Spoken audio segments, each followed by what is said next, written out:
ये श्रम्भेश्वर महादेव जो नाम है,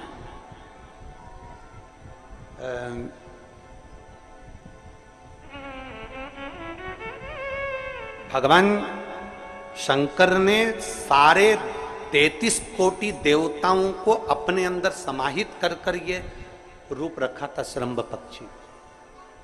33 कोटि देवता। मान लो आपके ग्रह अनुकूल नहीं चल रहे हो, कोई कह दे कि मंगल बेकार है, कोई कहे शनि बेकार है, कोई कहे रवि बेकार है, कोई कहे बुध बेकार है, कोई के गुरु बेकार है, कोई के शनि बेकार, कोई के ये बेकार, कोई के तुम्हारा ग्रह बेकार चल रहा है, तुम्हारी किस्मत बेकार चल रही है, तुम्हारा भाग्य बेकार चल रहा है। तो पहले तो जो तुमसे कह दे कि तेरा भाग्य बेकार चल रहा है, उसके चरण छू के उसको प्रणाम करके वापिस आ जाओ। क्यों? जिसने पृथ्वी पर जन्म दिया, जिसने नेत्र दिए, मुख दिया, हाथ दिए, पांव दिए, पूरा शरीर दिया, सारी इंद्रियां दी, रहने को घर दिया, खाने को अन्न दिया, अगर कोई तुमसे कहे कि तेरा भाग्य बेकार चल रहा है, तो पहले तो उसको प्रणाम कर कर वापिस आ जाओ। एक शब्द भी मत सुनो, वापिस आ जाओ। क्योंकि दुनिया में आप सबसे ज्यादा भाग्यशाली हो जो भगवान ने आपको पृथ्वी पर पैदा करा। कुत्ता बना के पैदा नहीं करा, जानवर बनाकर पैदा नहीं करा, झिंगुर और कीट पतंगा बनाकर पैदा नहीं करा, सड़ते हुए कुत्ते के शरीर में इल्ली पड़ जाती है वो बनाकर पैदा नहीं करा, कीड़ा चूहा बनाकर पैदा नहीं करा। मेरे भगवान ने तुम्हें मनुष्य बनाकर पैदा करा है। जितने पृथ्वी पर मानव पैदा होते हैं ये अपने आप में भाग्यशाली होते हैं, कोई अभागा पैदा नहीं होता। कोई तुमसे कह दे तेरा भाग्य बेकार चल रहा है, तेरी किस्मत बेकार चल रही है, उसके पांव पड़ो, वहां से निकल लो, अपनी पत्रिका लपेटो और वापिस सजाओ जन्म पत्रिका लेकर। भाग्य तुम्हारा बेकार नहीं है, तुम्हारी किस्मत बेकार नहीं है। भाग्य उसका बेकार है जो तुमको कह रहा है कि तुम भाग्यशाली नहीं हो, तुम किस्मत वाले नहीं हो। भाग्य उसका बेकार है जो पृथ्वी पर जन्म ले लेता है, शंकर जी के मंदिर में 1 लोटा जल चढ़ाना चालू कर देता है, शंकर के मंदिर में झाड़ू पोछा करना प्रारंभ कर देता है, वो कभी भी अभागा नहीं होता, वो भाग्यशाली ही होता है। वो अभागा नहीं है, वो भाग्यशाली है। और जितने पृथ्वी पर मनुष्य जन्म है, चाहे वो छोटे से छोटा, बड़े से बड़ा, आपका हाथ पैर शरीर सब भगवान ने दिया है, आपको करोड़पति बनाकर पैदा करा है, फिर भी आप अपने आप को अगर अभागा समझते हो तो आपके ऊपर है। किस्मत वाले हो, करोड़पति बनाकर भेजा है।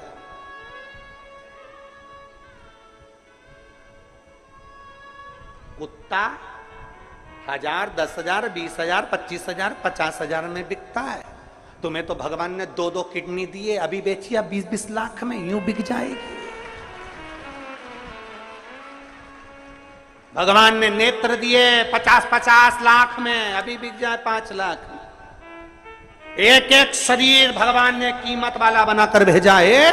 किसी डॉक्टर के पास बैठना और पूछना कि कौन से अंग की कितनी कीमत होती है, वो डॉक्टर बता देगा कि तुम्हारे शरीर की क्या कीमत है। और उसके बाद भी कहते हो कि हम अभागे। बताने वाला कह देता कि तुम भाग्यहीन हो, तुम भाग्यशाली नहीं हो, तुम किस्मत वाले नहीं हो। वहां से पत्रिका उठा चल दो, कहते मेरे बाबा ने मुझे भाग्यशाली बनाकर भेजा है। और अपने हाथ में वो बल होता है कि आप स्वयं इतनी मेहनत कर कर आगे बढ़ सकते हो कि अपने आप किस्मत वाले बन सकते हो।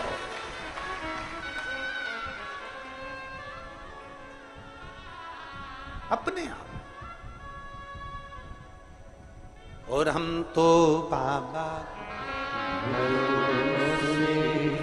चलते हैं। आप स्वयं भाग्यशाली हैं, आप स्वयं किस्मत वाले हैं। कोई कैसे कहते तुमको कि तुम अभागे हो? ना ना, हमारे बराबर भाग्य नहीं है किसी का।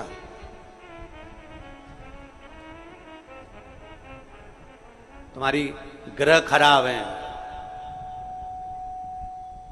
तुम्हारे ग्रह खराब है। शंभेश्वर महादेव का नाम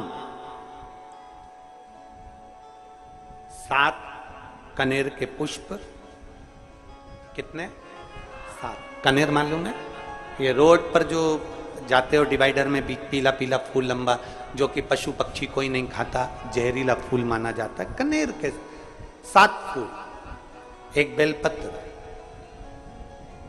जिस समय पर कनेर का फूल बेलपत्र के साथ चढ़ाया जाएगा तो 7 कनेर के पुष्प सीधी बेलपत्र पर आपको रखना,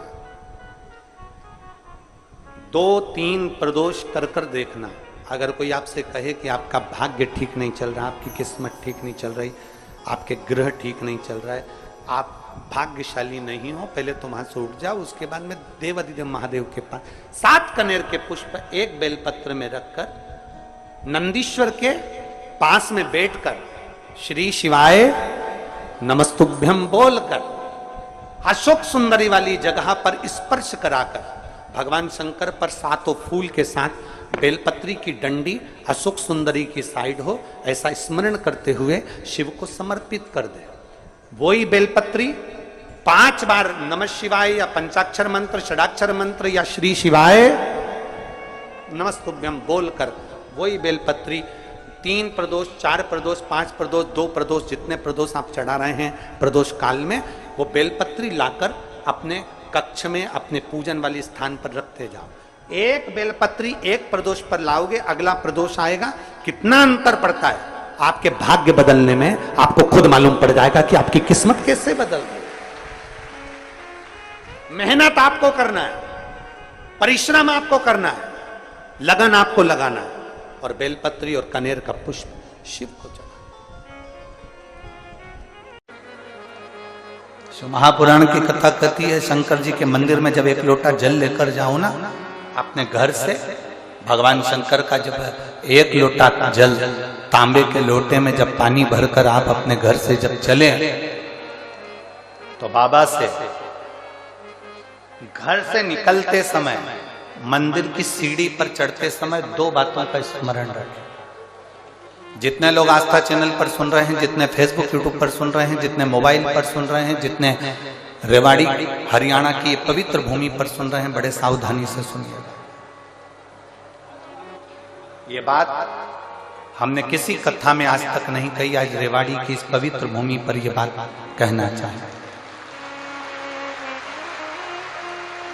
2 बातें हैं, एक मंदिर से चलो, घर से चलो तब एक बात कहना है, और मंदिर में, मंदिर की दहली पर, मंदिर की सीढ़ी पर, मंदिर की चौखट पर, मंदिर के अंदर प्रवेश करो तब एक बात कहना।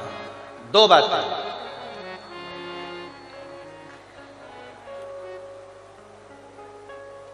एक,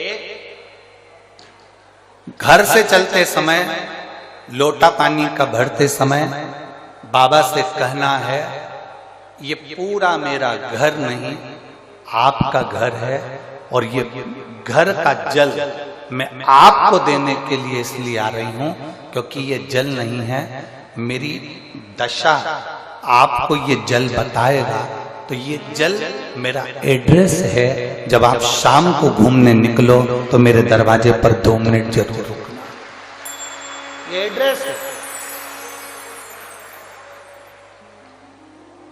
एक घर से निकलते समय कहो कि ये मेरा घर नहीं या आपका, और दूसरा मंदिर के अंदर जब प्रवेश करो,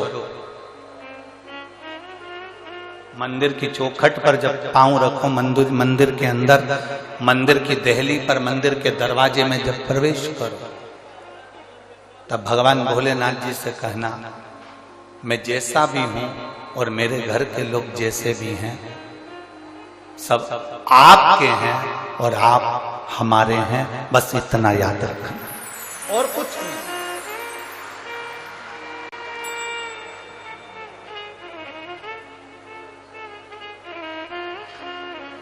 और मैंने तेरे ही भरोसे बाबा, तेरे ही भरोसे हवा बिच उड़ती जावांगी, बाबा डोर हटो छटीला में कटी जावांगी, भोले मैं तेरी पतंग, शंभो मैं तेरी पतंग, हवा बिच उड़ती जावांगी, बाबा डोर हटो छठी नाम कटी जवानी। भोले देखिए 33 कोटि देवता में केवल एक देव अधिदेव महादेव ऐसे हैं जो प्रकृति के देव माने। प्रकृति के देवता के रूप में पूजा जाता है। जल तत्व हो, वायु तत्व हो, जितने भी स्वरूप हैं शिव के वो प्रकृति के रूप में पूजे। इसलिए एक नियम बनाए, हम लोगों ने एक विचार करा है विठले सेवा समिति कुबेरेश्वर धाम सीहोर ने कि आने वाली जो महाशिवरात्रि है 15 फरवरी को, उस दिन उस शिवरात्रि को ग्रीन शिवरात्रि के रूप में मनाएं। एक एक वृक्ष, जितने भी श्रोता भाई बहन चाहे टीवी पर सुन रहे हों, पंडाल में सुन रहे हों, शिवरात्रि के दिन 15 फरवरी के दिन एक वृक्ष अवश्य लगाएं और ग्रीन शिवरात्रि का हिस्सा बने और अपने जीवन को धन्य अवश्य लगाएं। शंकर जी को जल चढ़ाते हो वैसे उस वृक्ष में भी थोड़ा थोड़ा जल दें, जिससे आने वाले समय में जब वृक्ष लगे, बेलपत्री का पौधा जब वृक्ष के रूप में लग जाएगा, आप और हमारा तो शरीर छूट जाएगा, आप और हमारा शरीर तो चला जाएगा, पर बेलपत्री का वृक्ष यदि संसार सागर में रहेगा तो उस वृक्ष की पत्तियां टूटकर जब देव अधिदेव महादेव पर चढ़ेगी तो कम से कम ये तो रहेगा कि हम चले गए, पर वो बेलपत्री के वृक्ष की पत्ती देव अधिदेव महादेव की सेवा में रोज लगे, प्रतिदिन लगे।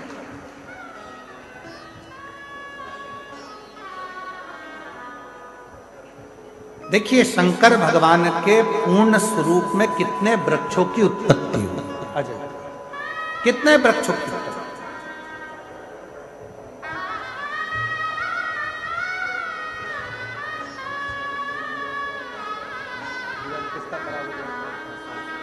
ठीक है,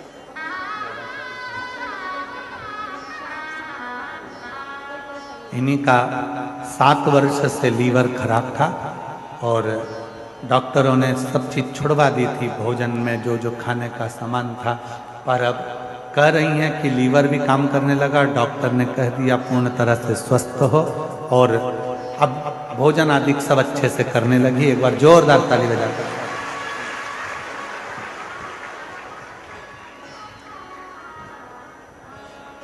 शिव ने कितने वृक्षों का निर्माण किया। बट वृक्ष भगवान शंकर ने निर्मित किया ब्रह्मा जी के शीश से। बेलपत्री का वृक्ष मां सती की भस्म और मां जगत जननी जगदम्बांबा का तेज प्रकट किया। तुलसी का पौधा भगवान शंकर ने जलंधर का वध किया। वृंदा के सातित्व को नारायण भगवान ने दिखाया और नारायण और वृंदा के उस भस्म स्वरूप का आनंद तुलसी के पौधे के रूप में निर्मित है। शमी का वृक्ष जब शनि महाराज जी को